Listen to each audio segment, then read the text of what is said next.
is this? Tabletop Island, huh? Let's see what this is all about. Volcar, what is up, man? I've been meaning to call you. I have this new game I'm extremely excited for. It has this really cool metallic cover. It's called Coup. It's by Indie Boards and Cards. It's a modern classic. I know you've heard of it. There's no way you haven't heard of it. Here, let me explain the game to you. So first you... So you're saying the game sounds familiar? Sounds like a game called Coup. This game isn't Coup. No. C-O-U-P-E is coupe, I know for a car, but C-O-U-P, that has to be coupe, right? Huh. Coup. The P is silent? That's stupid. We have heard of the game. It is a good one. No, I'm not in the bathroom. What do you mean? You can hear an echo. Welcome to Tabletop Island. I'm Bernardo, your host, and today we're going to be talking about the board game Coup. This is by Indie Boards and Cards Company. This is a game which still sounds like Coup, but whatever. It is a game of deduction and bluffing, and it's an extremely satisfying board game. In fact, it's by the same creators as Resistance, which I have yet to talk about. That's a game I'm a huge fan of also, but that game did get rather stale for me, but we'll talk more about that when I get to that review.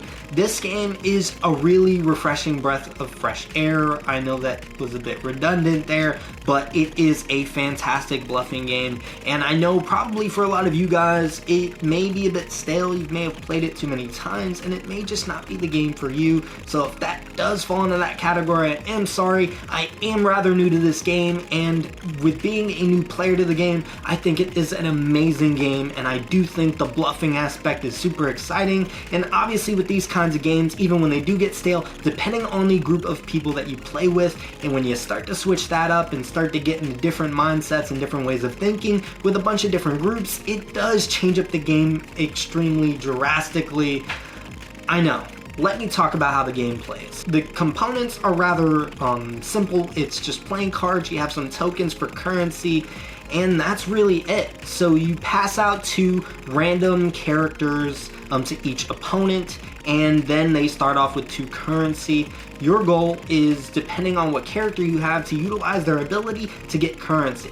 Once you exceed 10, you are forced to do what is called a coup, which means you remove 7 currency and eliminate one player's character. So if you only have one player and they eliminate your last character, you're out of the game. Last player standing wins. Now, just because you don't get to 10 doesn't mean that you can't coup.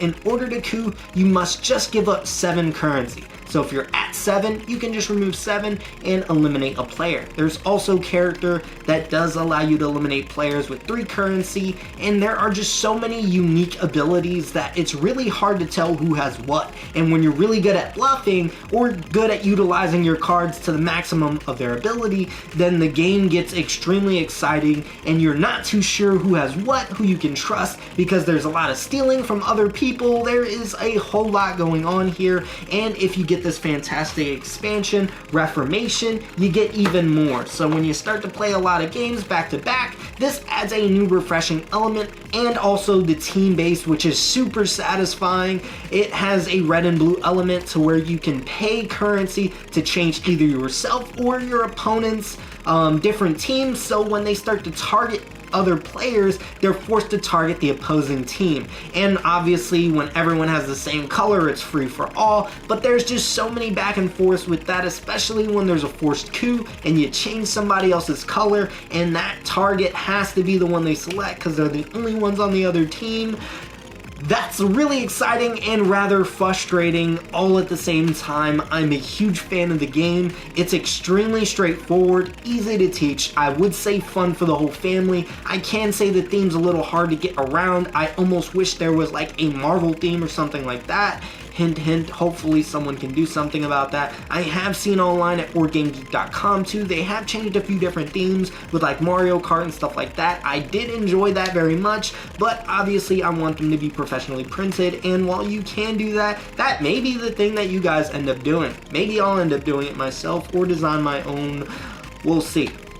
But honestly, that's all I have for you guys today. If this does seem like the game for you, I highly recommend it. It's extremely cheap. I believe you can get it for around $15, and I will leave a link in the description to get it with your Amazon Prime needs. That is all I have for you guys today. If you are interested in notifications, there is a bell up there somewhere. Please like, comment, and subscribe. I do appreciate any feedback. I'm trying to make these videos more and more outrageous, and with your guys' help, I have been doing so. Monday, regular board game reviews. Wednesday, weekly updates / talks. And then on Fridays, my vintage board game reviews. That is all I have for you guys today. I will see you guys next time.